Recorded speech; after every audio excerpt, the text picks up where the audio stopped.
அன்பு குடிமக்கள் அனைவருக்கும் என்னுடைய அன்பு வணக்கங்கள். இன்னைக்கு இந்த வீடியோவில் நம்ம எதை பற்றி பேச போறோம்னா, அகில திரட்டு உண்மை யுருவில் அப்படின்னு ஆர்டி சிவகுமார் ஐயா வெளியிட்ட ஏடு மேல நமக்கு இருக்கக்கூடிய சந்தேகங்களை இந்த வீடியோவில் கேள்விகளா அவருக்கு வைக்க போறோம்.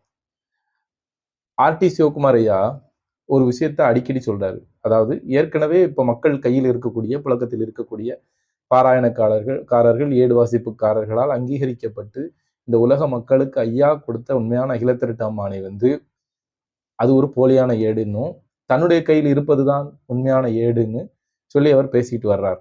அதை பொய்ங்கிற விதத்துல நம்ம ஏற்கனவே ஒரு வீடியோ ஆதாரங்களோட அந்த பக்கங்கள்ல இருக்கக்கூடிய ஆதாரங்கள் எத்தனை ஆங்கில வார்த்தைகள் அதுல வருது, இன்னைக்கு நடைமுறைக்கு ஒத்து வராத எத்தனை விஷயங்கள் அதுல இருக்குங்கிற கேள்விகளை நம்ம எழுப்பி அந்த வீடியோ வெளியிட்டு இருந்தோம்.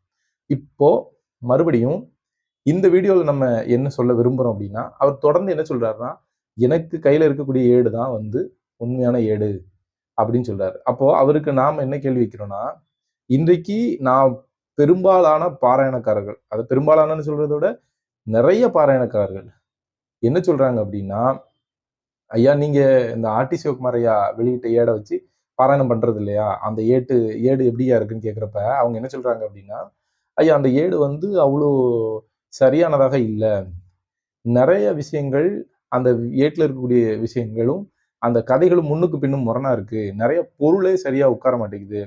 வார்த்தைகள் எதுகை மோனை கூட வர மாட்டேங்குது. நிறைய இலக்கண தமிழ்ல இல்லாம சாதாரணமா ஒரு ஒரு ஒரு இலக்கணத்துக்கு ஒரு ஒரு காவியத்துக்கு உண்டான எந்த இலக்கண நடையும் இல்லாத இடங்கள்லாம் நிறைய வருது. வசனம்னு ஒண்ணு வருது. அது என்னன்னே தெரியல. இப்படி அகில திரட்டு போகக்கூடிய பாதையை அது உடைக்குது. அதனால அதுல நிறைய உண்மைத்தன்மை இல்லாத மாதிரி எங்களுக்கு புலப்படுது. ஆனா கண்டிப்பா அது போலியான ஏடாதான் இருக்கும் அப்படின்னு நிறைய பாராயணக்காரங்கள் அந்த ஏட்டை எடுத்து பாராயணம் பண்றதே இல்லை. இப்ப அவரு சொல்றது உண்மை. அவருடைய ஏடு தான் உலக மக்களுக்காக ஐயா கொடுத்த ஏடு. அதை தான் ஏத்துக்கிடணும் அப்படின்னா, இன்னைக்கு பாராயணக்காரர்களும் அகில திரட்டு வாசிப்புக்காரங்களும் அந்த ஏடை வச்சு எங்கேயுமே வாசிக்கிறது இல்லை, பாராயணம் பண்றது இல்லை. மேபி அந்த ஆர்டி சிவகுமார் ஐயாவுடைய அந்த ஏட்டை அவங்களுக்கு கொடுத்தவங்களோ, இல்ல ஆர்டி சிவகுமார் ஐயா கூட இருக்கிற யாரோ ஒரு 2 பேரு, இல்லைன்னா அவருடைய ஊர்ல அவர் ஊரை சார்ந்தவர்கள் அதை வாசிக்கலாம், இல்லைன்னா அதை எடுத்து பாராயணமா சொல்லலாம். ஆனா பெரும்பாலான பாராயணக்காரர்கள் நான் பேசிய வரைக்குமே இதை ஏற்றுக்கொள்வதே இல்லை. இந்த ஏட்டுல நிறைய பிரச்சனை இருக்கிறத ஒப்புக்கொள்கிறார்கள். இது பிற்காலத்துல திருச்சி எழுதப்பட்டதுங்கிறத மறுக்காம அந்த உண்மையைதான் தொடர்ந்து பேசுறாங்க. இப்ப நமக்கு இருக்கக்கூடிய கேள்வி என்னன்னா, இது இதை இப்படி யாருமே ஏற்றுக்கொள்ளாத ஒரு ஏட்டை தான் சொல்வதுதான் உண்மையான செய்தி அப்படின்னு சொல்லி அவர் சொல்வதின் காரணம் என்ன அப்படின்னு என்னால புரிஞ்சுக்கிட முடியக்கூடிய விஷயத்த மட்டும் நான் சொல்றேன். எனக்கு என்ன புரிஞ்சுது அப்படிங்கிறத நான் சொல்லும் பொழுது, மக்கள் நாரணர் தான் வைகுண்டம் அப்படிங்கிற கருத்துல உறுதியா நிற்கக்கூடிய மக்கள் ஒரு பக்கமும், இல்ல என்னுடைய தாத்தன் முப்பாட்டன் பாட்டன் தான் வைகுண்டமா வந்தது அப்படிங்கிற கருத்தில பேசக்கூடிய ஒரு சிலர் இன்னொரு பக்கமும் நிற்கும் பொழுது, இதுல நம்ம கையில இன்னைக்கு இருக்கக்கூடிய ஏட்டுல சரியான பொருள், அதான் ஏன் சொல்றாரு, அந்த காரணத்தை சரியா அறிஞ்சு படிச்சுட்டா அந்த ஏட்டுல இருக்கக்கூடிய அவ்வளவு தெள்ள தெளிவா அவதாரத்தை, வைகுண்ட அவதாரத்தை, நாரணர் தான் வைகுண்டம் ஆனாருங்கிற செய்திய அழுத்தி சொல்லுது அந்த ஏடு. அதை புரிந்து கொள்ள முடியாதவர்கள், அந்த ஏட்டுக்கு பொருள் அறிய முடியாதவர்கள் என்ன செய்யறாங்கன்னா, இதுல இருக்கக்கூடிய விஷயங்களை மாத்தி நம்ம திருச்சி எழுதணும் அப்படிங்கிறதுக்காகவே இதை செய்தது போல எனக்கு தோணுது. ஏன்னா நாம சரியா அந்த 2 ஏடுகளை பொருந்தி பார்க்கும் பொழுது, அதாவது சென்ற திசை வென்ற பெருமாள் ஐயாவுடைய ஏடு, அதற்கப்புறம் இன்றைக்கு அகில திரட்டு உண்மை உருவில் அப்படின்னு சொல்லி ஆர்டி சிவகுமார் ஐயா வெளியிட்ட ஏடு, இந்த 2 ஏட்டையும் நாம பொருத்தி பார்த்தோம் அப்படின்னா ஒத்துமை அப்படியே இருக்கும். இந்த 2 ஏட்டுக்கும் ஒற்றுமை அப்படியே இருக்கும். அப்ப சென்ற திசை வென்ற பெருமாள் ஐயா இந்த ஏட்டை எப்படி எழுதினாருங்கிறத விசாரிக்கும் பொழுது, அகஸ்தீஸ்வரத்தை சேர்ந்த ஆறுமுக பெருமாள் நாடார் அப்படின்னு ஒரு ஆசிரியர் நிறைய கதைகள், வில்லுப்பாட்டு கதைகள், பாடல்களை எல்லாம் தொகுத்து எழுதக்கூடிய ஒரு நபர். அவர் கையில அந்த ஏடு கிடைச்சி அவர் மூலமாக தான் சென்ற திசை வென்ற பெருமாள் ஐயா அந்த ஏட்டை எழுதினதா சொல்லப்படுது. இது இந்த ஆறுமு பெருமாள் நாடார்னு சொல்லக்கூடிய ஆசிரியர் எப்படி இந்த கதைகளை எல்லாம் உள்ள சேர்க்கிறாருன்னா, அவர் ஏற்கனவே தனக்கு இந்த பாடல்கள் மீதும் புத்தகங்களை தொகுத்து எழுதுவது மீதும் ஒரு ஆர்வம் இருக்கிறதுனால அவருக்கு எளிமையாயிருது. இந்த ஏட்டை திருச்சி எழுதுறது ரொம்ப எளிமையாகிறது. அதை தொடர்ந்துதான் அவர் இந்த விஷயத்தை செய்யறாங்க. அப்ப சென்ற திசை வென்ற பெருமாள் ஐயாவுடைய ஏடும் இதுவும் எப்படி ஒத்துமையா இருக்குன்னா, அந்த ராம நாடக கீர்த்தனைகள், அதாவது அருணாச்சல கவிராயர் எழுதிய ராம நாடக கீர்த்தனைகள்ல 40 விருத்தங்கள், கிட்டத்தட்ட 30 பக்கங்கள் ஆர்டி சிவகுமார் ஐயா வெளியிட்ட ஏட்டுல இருப்பது மாதிரியே சென்ற திசை வென்ற பெருமாள் ஐயா ஏட்லையும் ராம நாடக கீர்த்தனைகள் காப்பி அடிக்கப்பட்டிருக்கு. சீர்காழி அருணாச்சல கவிராயர் அவர்கள் எழுதிய ராம நாடக கீர்த்தனைகள் 2 ஏட்லயுமே அப்படியே காப்பி டிட்டோ அப்படியே இருக்கு. அப்போ இந்த ஏடு அந்த ஏட்டுல இருந்துதான் எழுதப்பட்டதுங்கிறது தெள்ள தெளிவா நமக்கு அந்த ஆதாரம் கையில கிடைக்குது. இன்னும் சென்ற திசை வென்ற பெருமாள் ஐயா ஏட்டுல போய் இந்த மாதிரி ஆங்கில வார்த்தைகள் இருக்குதா இல்லையாங்கிறதையும் தேடி பிடிச்சிடலாம். இப்ப சென்ற திசை வென்ற பெருமாள் ஐயாவுக்கு இந்த ஏட்டை திருத்த வேண்டிய கட்டாயம் ஏன் ஏற்படுது அப்படின்னா, அவர்களுக்கு ஏற்கனவே அவகாசிகளோடு இருக்கக்கூடிய பிரச்சனை. அப்ப அவர் என்ன அவர் செய்த காரணம் என்னவாக இருக்கும்னு நாம சிந்திக்கிறோம் அப்படின்னா, என்னுடைய சிந்தைக்கு எட்டியது என்னன்னா, சென்ற திசை வென்ற பெருமாள் ஐயா அவகாசிகளின் கருத்து காலங்காலமாக என்னவா இருந்தது அப்படின்னா, எங்க தாத்தாவுடைய சமாதி முத்துக்குட்டி என்கின்ற சம்பூர்ண தேவன் இந்த குலத்தில் தான் பிறந்தான், இந்த தாய் தகப்பனுக்கு பிறந்தான்ங்கிறத அடிச்சு பேசுறாங்க. அப்ப சென்ற திசை வென்ற பெருமாள் ஐயா ஏட்ல அந்த முத்துக்குட்டி, இந்த பூலோக இயற்பெயர்ல முத்துக்குட்டின்னு சொல்லக்கூடிய சம்பூர்ண தேவனுடைய பெயர் முத்துக்குட்டி இல்லைங்கிற மாதிரி அவர் மாத்துறார். அது முத்துக்குட்டியா இல்லையாங்கிறது அதுக்கு ஐயா தான் பதில் சொல்லணும். ஆனா இவர்கள் முத்துக்குட்டின்னு நம்புறார்கள். அதை உடைக்கும் விதமாக சென்ற திசை வென்ற பெருமாள் ஏட்டுல மலைக்குட்டி பொண்ணுக்குட்டின்னு பேரை மாத்துறாங்க. அப்போ முதல் அடி அது. 2வது என்ன பண்றாரு, இவர்கள் காலங்காலமாக சாமி தொப்பு அபகாசிகள் சொல்லி கொண்டிருக்கக்கூடிய விஷயம் என்னன்னா, வெயிலால் பொண்ணு மாடனுக்கு பிள்ளையாக சம்பூர்ண தேவன் பிறந்தார் அப்படின்னு சொல்லி அவர்கள் சொல்லி ஒரு பரப்புரை செய்யறாங்க. அந்த பரப்புரையை உடைக்கணும்னா இந்த தாய் தகப்பனுக்கு பிறக்கவில்லை அப்படிங்கிற மாதிரி கதையை மாற்ற வேண்டும் என்பதற்காக ஏற்கனவே இருக்கக்கூடிய அகில திரட்டுல இருக்கக்கூடிய கருத்துக்கள் ஒரு தாய் தகப்பனுக்கு நல் மனுவில் என்னை பிறவி செய்யும் சம்பூர்ண தேவன் கேட்ட வரத்துக்கு ஏற்ப சம்பூர்ண தேவனை பிறவி செய்த கருத்துக்களை எல்லாம் மாற்றி ஒரு மலையில் இருந்து அந்த சம்பூர்ண தேவன் என்று சொல்லப்பட்ட பூலோக அந்த முத்துக்குட்டிய மலையிலிருந்து எடுத்துட்டு வந்ததாக சென்ற திசை வென்ற பெருமாள் ஐயா அந்த காலங்காலமாக அவர்கள் எதை சொல்லி அந்த அவகாசத்தை தக்க வைத்துக் கொண்டிருக்கின்றார்களோ, நாங்க வாரிசுன்னு எதை சொல்லி அடிக்கின்றார்களோ அதையே நம்ம உடைக்கணும்னு சொல்லி அவர் முயற்சி எடுத்து அந்த கதைகளை மாத்துகின்றார். அப்படித்தான் நம்ம அதை புரிஞ்சுக்கணும். அப்ப அதை மாத்தும் பொழுது எல்லா விஷயங்களையும் அதுக்கு தகுந்தாற் போல அந்த ஆசிரியர் மாற்றி அந்த சென்ற திசை வென்ற பெருமாள் ஐயாவுடைய ஏடு வழிவருகின்றது.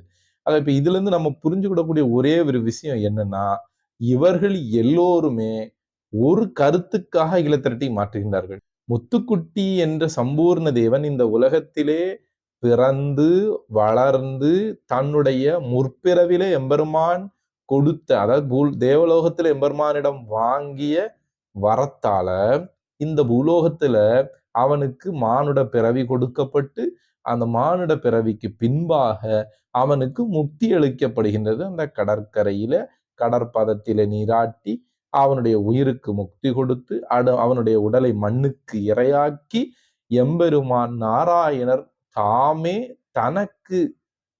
தனக்கு தாமே வைகுண்ட குழந்தையாக அவதாரம் செய்து இந்த பூலோகத்தில் வந்தார் அப்படிங்கிறது அகில திரட்டு தெள்ள தெளிவா சொல்லுது. இதை சரியாக படித்து புரிந்து கொள்ள முடியாதவர்கள் இந்த ஏட்டை திருத்தீர்னு முற்பட்டு ஏதேதோ செய்து அகில திரட்டுக்கு வரக்கூடிய அடிப்படையே உடைக்கிற வேலையை செய்யறாங்க. அது ஒரு நாளும் தீர்வை தராது. நீங்க தெளிவா அவதாரத்தை பேசக்கூடியவர்களை நாடி இன்றைக்கு மக்கள் கையில் இருக்கக்கூடிய ஐயா இந்த உலகத்துக்கு தந்த தென்தாமரை குலத்திலிருந்து எல்லோராலும் எல்லோரு கைக்கும் வரப்பட்ட அந்த ஏட்டை படிச்சு இல்லைன்னா அறிஞ்சவங்க கிட்ட தெரிஞ்சு அவதாரத்தை தெரிந்து கொண்டு பேசுங்கள். இத மாதிரி டாடா காட்டினாரு, செயின், நெடுரோட்டுக்கும் வரி. இப்ப இந்த விஷயங்களை நம்ம வந்து ஆர்டி சிவகுமார் ஐயா கிட்ட போய், ஐயா ஏன் இப்படி இங்கிலீஷ் இருக்குன்னு கேட்டா, அவர் கமெண்ட்ல என்ன கீழே பதில் சொல்றாரு அப்படின்னா, அது வந்து ஐயா அது என்ன பிரிட்டிஷ் இங்கிலீஷா, அமெரிக்கன் இங்கிலீஷ் தானே, அமெரிக்கன் இங்கிலீஷா அப்படிங்கிற மாதிரி, British English, American English, British English அகில திரட்டுல போட்டப்பாரு, தமிழால் இதை மொழிந்து அப்படின்னு சொல்றாரு. காப்பிலேயே தமிழால தான் இந்த அகில திரட்டு எழுதுறதா சொல்றாரு. அப்ப நமக்கு இந்த அகில திரட்டு அம்மானை கொடுக்கப்பட்டது தமிழால். அப்போ தமிழுக்கு தமிழிலிருந்து பிரிந்து சென்ற சில மொழிகளின் சாராம்சங்கள், சுவடுகள் அந்த அகில திரட்டு அம்மானையில இருக்குது. ஆனா ஆங்கிலத்துல அகில திரட்டு அம்மானைய உள்ள சொருகி ஒரு பாருங்க ஐயா எப்படி வந்து அவர்களை காட்டி கொடுத்திருக்கிறாரு. இன்னைக்கு இந்த வார்த்தைகள் எல்லாம் இல்ல அப்படின்னா இவங்க திருத்தியது கூட நமக்கு தெரியாமலே போயிருக்கும். இன்னைக்கு இந்த ஏட்ட உண்மைன்னு சொல்லி இவர் பரப்புரை செய்யறத முறியடிக்க முடியாமல் போயிருக்கும். ஐயாவா பார்த்து இந்த நல்வாய்ப்பாக இவற்றையெல்லாம் இவர்கள் செய்த தப்பு. இந்த ராம நாடக கீர்த்தனைகள்ல இருந்து வரிகளை எல்லாம் எடுத்து சொருவினதையெல்லாம் இன்னைக்கு கண்டுபிடிக்க வச்சிருக்கிறார் ஐயா. உண்மையிலே அந்த பிள்ளைகள் எல்லாம் பாக்கியவான்கள். ஹரி வெங்கடேஷ் ஐயா செய்த பணியெல்லாம் மிக சிறப்பான பணி. ஆக இவ்வளவு செஞ்சதுக்கு அப்புறமும் கொஞ்சம் கூட ஒரு மனிதன் ஒரு நல்ல விஷயத்துக்காக செய்தால் கூட ஐயா வந்து தப்ப வந்து என்னைக்குமே ஆதரிக்க மாட்டார். தவறான வழியில நீங்க இந்த அகில திரட்டு அம்மானையை கூறளிக்கக்கூடிய வேலை செஞ்சீங்கன்னா நீங்க காட்டி கொடுக்கப்படுவீர்கள். அந்த காட்டி கொடுக்கப்பட்ட பின்பும் உங்களுடைய தவறை உணராமல் நீங்க சப்பக்கட்டு கட்டி தொடர்ந்து வீடியோ போடுறீங்க.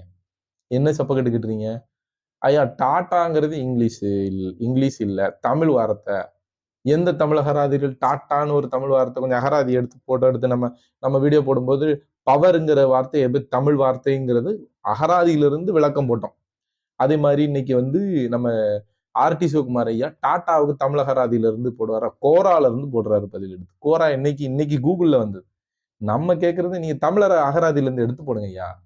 தமிழ் அகராதியில இருந்து டாட்டானா என்னன்னு போடுங்க. செயின்னா என்னன்னு தமிழ் அகராதியில தமிழ் தான் தூக்கி போடுங்க. செயின் தமிழாயா? அணிகலன் சுத்தமான தமிழ். செயின்னு நீங்க போட்டிருக்கீங்க உங்க ஏட்ல. கேட்டு காவல்காரன். கேட் என்னையா? கேட்னா என்னது? கேட்டுன்னா தமிழ் வார்த்தையா? பார்த்து கொண்டிருக்கக்கூடிய மக்கள் நகைக்கும் விதமாக அந்த ஏட்ல வார்த்தைகள்லாம் வருது. இதையெல்லாம் பார்த்தாலே அந்த ஏட்ல இருக்கக்கூடிய பிரச்சனையை புரிஞ்சுக்கிடுவாங்க. இதுக்கு பக்கத்துல ஒரு ஆள் உட்கார்ந்து பாட்டு பாடுறாரு பாருங்க. இவருக்கு பக்கப்பாட்டு. இவர்கிட்ட அந்த கேள்வி கேளுங்க. செயின் என்னையா தமிழ் வார்த்தையா? கேட்டு தமிழ் வார்த்தையா? டாடா தமிழ் வார்த்தைன்னு சொன்னோன்னா அவரு சிங்சாக்னு அவருக்கு போடுறாரு. ஒரு ஏட்ல இப்ப ராம நாடக கீர்த்தனைகளுக்கு போட்டப்பவே நீங்க பக்கத்துல இருந்து கேள்வி கேட்கக்கூடிய நபர் என்ன கேட்டிருக்கணும்? எப்படியா 40 விருத்தம் ஒருத்தர் சிந்தனையில ஒரே மாதிரி வருமா ஐயா? ஐயா அந்த சிந்தனையில அவருடைய சிந்தனையும் இவருடைய சிந்தனையும் ஒரே மாதிரி ராம நாடக கீர்த்தனைகளை சொன்ன அந்த அருணாச்சல கவிராயர் எப்படி அந்த விஷயங்களை எல்லாம் எழுதுறாரு அப்படின்னா அவரு கம்பராமாயணத்தின் மீது அதீத பற்று கொண்டு ராமனுடைய அந்த கதைகளை எல்லாம் நாடகங்களாக சொல்லும் பொழுது பாடல் மூலமாக சொல்லணும், அதை பாட்டுக்களாக சொல்லணும்னு முடிவு பண்ணும் பொழுது அது வந்து உரைநடை பாணியில எழுதணும்னு முடிவு பண்றாரு. அந்த ராம நாடக கீர்த்தனைகள்ல தொடக்கத்துல அப்படிதான் வரும். ஒருவர் பேசுவார், இன்னொருவர் பேசுவாருன்னு கேள்வி பதிலாகவோ இல்ல உரையாடலாகவோ அந்த பாடல்களாக வரும். அப்படி வரக்கூடிய இடங்கள்ல வரக்கூடிய விருத்தங்களை எல்லாம் அப்படியே சுட்டு அப்படியே போட்டிருக்காரு. அந்த ராம நாடக கீர்த்தனைகள் வந்து நீங்க கூகுள்ல போய் தேடினீங்களா அதோட பிடிஎஃப் கிடைக்கும் உங்களுக்கு. அப்படி ஒரு காப்பி அடிச்சு காப்பி அடிச்சு அப்படியே போட்டிருக்காரு. இதை கேட்டா சிந்தனையில ஒரே மாதிரி வந்துருச்சுன்னு அடிச்சு விடுதாரு. அடிச்சு விடுங்க நீங்க உங்க பாட்டுக்கு. அதான் உங்க இஷ்டத்துக்கு நீங்க ஏட திருத்தி போடும்போது நீங்க எல்லா பொய்க்கும் தயாராயிட்டீங்கன்னு எங்களுக்கு புரிஞ்சுட்டு. ஆனா இன்னும் ஐயாவளி மக்கள் ஏமாத்த முடியாது. அவங்கள ஏமாத்த முடியாது. சாதாரண பாமரனுக்கு இது புரியும். ஐயா அகில திரட்ட இவர் வச்சிருக்கிற அகில திரட்டு உண்மைன்னு பேசுறாரு இவரு. பாமரனுக்கு தெரியும். பல கோயில்கள்ல இன்னைக்கு தென்தாமரைக்குளம் ஏட்டிலிருந்து பிரதி எடுக்கப்பட்ட ஏடுகள் தான் இருக்கு. அப்ப தென்தாமரை குளத்து பதியில போய் கேட்டா அவங்க என்ன சொல்றாங்கன்னா 160 ஆண்டுகளுக்கு முன்பாக மூல ஏட்டிலிருந்து பிரதி எடுக்கப்பட்ட ஏடு இன்னைக்கு எங்க கிட்ட பத்திரமா இருக்குன்னு அவங்க சொல்றாங்க. சமீபத்துல ஊர்வலம் நடத்தினது அகில திரட்டு உதய தின விழா அன்னைக்கு வெளியே எடுத்துட்டு வந்தது எல்லாமே அதே ஏடு தான். அப்ப அந்த ஏட்டிலிருந்து எடுக்கப்பட்ட பிரதிகள் தான் இன்னைக்கு எங்க ஊரு களக்காடு சிதம்பராபுரமா இருக்கட்டும், சவளைக்காரங்களும், இன்னும் பல ஊர்கள்ல அந்த ஏட்டினுடைய பிரதி இன்னமும் இருக்குது. எந்த ஏட்டு பிரதியிலையும் காப்பு கூட இவங்க கிட்ட இருக்க காப்பு கிடையாது. ஆக பட்டவர்த்தனமா தெரியுது. ஏதாவது ஒரு கோயில்ல கூட ஆர்டி சிவகுமார் ஐயா வச்சிருக்க ஏடு இருக்குதான்னு கேட்டா இல்ல. சென்ற திசை வென்ற பெருமாள் ஐயா கிட்ட மட்டும்தான் இவர் ஏடு இருக்கு. ஏன்னா அங்க அதுதான் இது, இதுதான் அதுன்னு காப்பி அடிச்சிருக்காங்களே. அதை பார்த்தாலே தெரியுது நமக்கு. ஆக இன்னைக்கு எந்த இடத்திலும் யாருடைய எந்த கோயில்களிலும் எந்த பாராயணக்காரர்களும் எந்த வாசிப்புக்காரர்களும் உபயோகப்படுத்தவில்லை. நம்ம கிட்ட இருக்க ஏடு மூல ஏட்டின் பிரதி. அப்ப மூல ஏட்டின் பிரதியில இருக்கிறது தான் மூல ஏட்டிலையும் இருந்திருக்கும். அப்ப நாம வைத்திருக்கக்கூடியது ஐயா அரிகோபால சீடனுக்கு கொடுத்த முத்தான அகில திரட்டம்மானை. இத சாதாரண பாமரன் கூட நம்ப மாட்டாங்கள. உங்களை நம்புறது யாரா இருக்கும்னா அகில திரட்டை அறிவதற்கு ஆர்வமாக வருபவர்கள், நாரணர் வைகுண்டமானாருங்கிற கருத்தை ஏற்கவர்களுக்கு நீங்க அகில திரட்டம்மானையில் இருக்கக்கூடிய விஷயங்களை பொய்யா திரிச்சு பரப்புறீங்க.